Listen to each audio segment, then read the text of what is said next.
The sober curious movement is becoming more mainstream, especially for the younger generations. Studies show that more Gen Zers are choosing to abstain from drinking alcohol. And a series of events in our city provide all the fun and delicious flavors without any booze. And thank God for it. Katrina Tomacchio is here to chat more about the monthly mocktail meetups. Thank you so much for being here. Yeah, thank you so much for having me. This is awesome. I figured we could start out by having you guys taste some of the mocktails that I have made for you. I have 2 original recipes for you to taste. Over here is my pumpkin spice latte old fashioned. Oh, say less. It is made with a non-alcoholic bourbon, if you can believe that. So you're still going to get some of those flavors that you might be accustomed with. But it doesn't hurt your nostrils when you do that. Usually we're not the bourbon girls.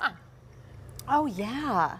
You get all of that flavor, and it's delicious. Yep, the spirit is distilled essentially with a lot of those same aromatics, those herbs, so you're gonna get the same flavor profile as you would from a real bourbon. This is wonderful. And then over here, something a little lighter, a little fresher. It's a sparkling apple cider sangria, and that's made with a non-alcoholic sparkling wine. How beautiful are these? And I mean, I feel as though if I was in a bar with my friends and I ordered this, you wouldn't know between my mocktail and theirs. Exactly. What we're seeing nowadays is really thoughtfully curated mocktail menus that are appealing to adults. Oh my God. You like it? That is delicious. Yay, I'm so glad. Oh my God. So this is actually a de-alcoholized wine. So it starts out as real wine and it goes through a process where they're removing the alcohol, so it's got that great flavor still. Is this a journey that you yourself are on? Yeah, so I've been sober for almost 5 years now, or non-drinker, I should say. Sure. And essentially I just kind of woke up one day and realized I was sick and tired of feeling sick and tired from drinking, so I just stopped. And what I learned back then was that I really am still a social, outgoing extrovert, even without the alcohol, which was really cool to learn. So I still love to meet my friends for happy hour, love to go out on a Friday night.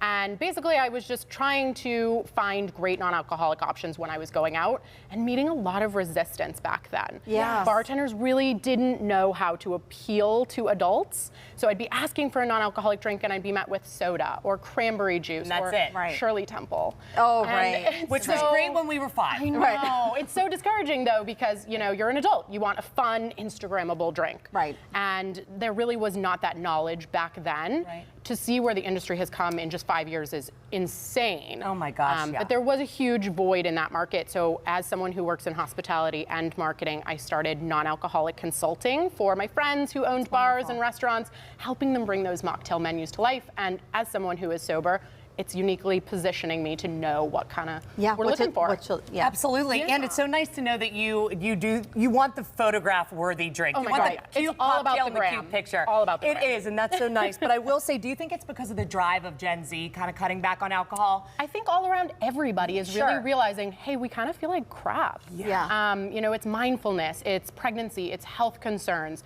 There's a million reasons why someone may not be drinking, and this appeals to all of them. So let's make one of the, we have one more cocktail to show. You've already rimmed the glasses. Yes, so this is my spiced pear rum punch. It is a perfect holiday drink. I want to really drive home the fact that the hallmark of hospitality is inclusivity.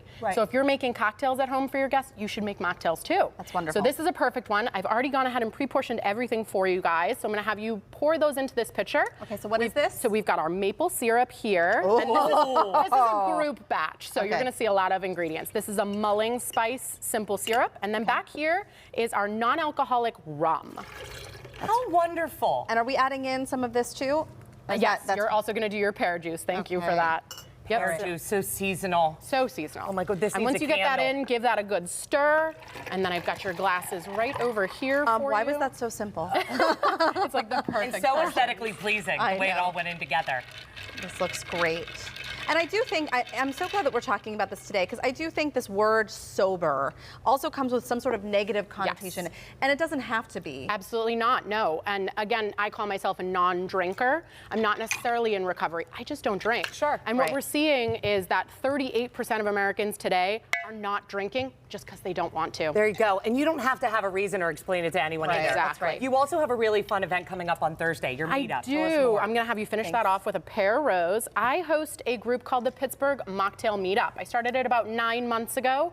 It's basically just a social happy hour for people who are not drinking or thinking about not drinking. And you can meet like-minded people. We go to a different bar or restaurant every month, and you get to try their non-alcoholic menu. So it's also a great way for those restaurants to be promoting themselves. And where are you going this Thursday? We'll be at Lawrence Hall in Lawrenceville from 6 to 8 p.m. Love it. Thank you for these. Thank Cheers. you. So delicious. Wonderful. And you just heard the details there. Next mocktail happening this Thursday, 6 to 8 at Lawrence Hall. We're going to have this information as well on our website, kdka.com/talkpittsburgh.